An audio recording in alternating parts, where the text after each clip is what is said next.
My favourite thing about the River Nith is, I guess, the bore, because that's really quite exciting. On the times when we've gone up and down the Nith, we always try and time it so we get a little bit of a push up the river in our skiff with the bore. We've never actually surfed the bore as such, but I guess that's something for the future when we've got more competent crews. People's relationship with the rivers is very interesting locally, and I can talk with some authority about the Annan because I was brought up on the banks of the Annan myself, but also recently we've been visiting all the other rivers in Dumfries and Galloway, and we've been trying to row the navigable length of them all, which has been terrific fun. In Annan, the community for many, many years has turned its back on the river. Even before the demise of the fishing industry, mothers were telling their kids, do not go anywhere near the river. And it was simply the attrition rate. We were losing kids almost every year. The fishing families were losing family members every generation almost. And there's a book being compiled in Annan of all the people who've been lost in the river and on the Solway, and it's very sobering reading indeed. And there's contemporary accounts from the Annandale Observer going back almost 200 years. It's harrowing stuff. And along the Solway, it's always known for being dangerous with fast tides, faster than a galloping horse, according to Sir Walter Scott. And it's not a safe place to be. And with the demise of the fishing industry and net fishing in particular, guides don't exist anymore. So people are going out and they're getting into bother because they don't understand how fast it can come in. So I think we've been trying to dispel that view of the river, and we've been trying to turn it around a little bit so that the community can see it as an asset. And it's exactly the same right across it's the Arran and the Nith and all the rivers, the Fleet and the Cree, all of them really, they're assets that could be used.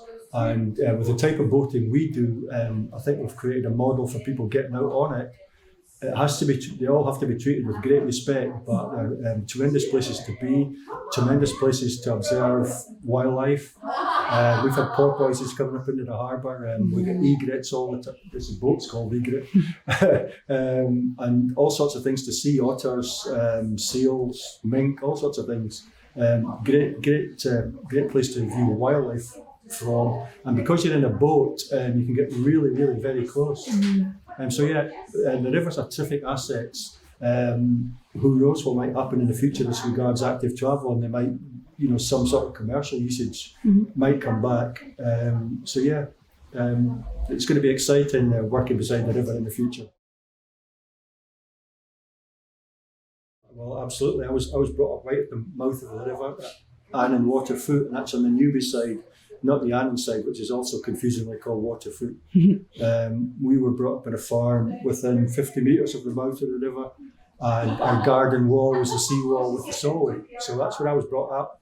We went to live there when I was 5 years old, and I was told in no uncertain terms was I to go near either of those places. And I was fished out the river on multiple occasions, and I've been swept away by the Solway on multiple occasions as well. So it is a dangerous place, but when you get to know it and understand it, and by the time I was a teenager, I had a pretty comprehensive knowledge of every nook and cranny on my part of the Solway. It's a hugely exciting place, and of course at that time there was lots of fish about, and for a small boy chasing fish, that was very exciting. But I was always kept away from boats, and I actually learned to row elsewhere. So it's been a great pleasure to be able to row in the Solway recently in my latter years, shall we say. For Annan Harbour in the future, our vision is a vibrant community asset that's used by all the families that live close by it, and indeed all the people of the district. Our goal is to make the actual quayside a sort of events plaza, and that's going to be serviced from a place called the Harbour Hub, which is the largest warehouse on the quayside, which we've recently purchased. So when that's up and running, all these workshop facilities here will transfer over there, our boat building will transfer over there, our community activities will transfer across there. There'll be heritage interpretation for visitors and local people alike to find out about the fishing heritage of the Annan and the maritime heritage. And then upstairs we'll have a cafe, which will have terrific views of the river when the tide's in, terrific views of the mud when it isn't.